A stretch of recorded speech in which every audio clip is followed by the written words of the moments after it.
Hello foodies, welcome back to my channel. இந்த வீடியோவில் restaurant ஸ்டைலில் ஒரு மஷ்ரூம் பட்டர் மசாலா பண்ணலாம். அங்கே ஒரு கடாயில் கொஞ்சோண்டு பட்டரை விட்டு டைஸ் பண்ணி வச்சிருக்கிற வெங்காயம் குடமிளகாயை வறுத்து தனியாக எடுத்து வச்சுருக்கலாம். அதே கடாயில் ரஃபாக சாப் பண்ணி வச்சிருக்கிற மஷ்ரூமையும் சேர்த்து வதக்கி தனியாக எடுத்து வச்சுக்கோங்க. மஷ்ரூம் தண்ணி விடும், பார்த்து வதக்கிக்கோங்க. அதே கடாயில் ரஃபாக சாப் பண்ணி வச்சிருக்கிற தக்காளி, வெங்காயம், இஞ்சி, பூண்டு, கொஞ்சோண்டு முந்திரி பருப்பையும் சேர்த்து நல்லா வதக்கி அதையும் அரைச்சி பேஸ்ட்டாக தனியாக எடுத்து வச்சுக்கோங்க. அதே கடாயில் மறுபடியும் பட்டரை போட்டு கசூரி மேத்தியும் பச்சை மிளகாயும் வதக்கினதுக்கப்புறமா நம்ம அரைச்சி வச்சிருக்கிற பேஸ்ட்டையும் ஊற்றி சில்லி பவுடர், கரம் மசாலா, உப்பையும் சேர்த்து ஆட் பண்ணி நல்லா கொதிச்சதும் மஷ்ரூமையும் அதில் சேர்த்து மஷ்ரூம் வெந்ததுக்கப்புறமா நம்ம ஃப்ரை பண்ணி வச்சுருக்கிற வெங்காயம், குடமிளகாயும் ஆட் பண்ணிக்கலாம்.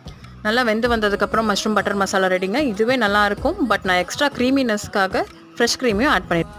உங்களுக்கு வேண்டாம்னா இந்த ஸ்டெப்பை மட்டும் ஸ்கிப் பண்ணிக்கோங்க. வாழ்க்கையில் நிறைய தோல்விகளே சந்திக்கிறோன்னு ஃபீல் பண்ணுறீங்களா? வெயிட் பண்ணி கிடைக்கிற வெற்றிக்கு ருசி தனிங்க. கண்டிப்பாக வெயிட் பண்ணுங்கள், நீங்களும் ஒரு நாள் வெற்றி பெறுவீங்க. Please subscribe. சீக்கிரமே இன்னொரு நல்ல வீடியோவில் பார்க்கலாம். டாடா, பாய்.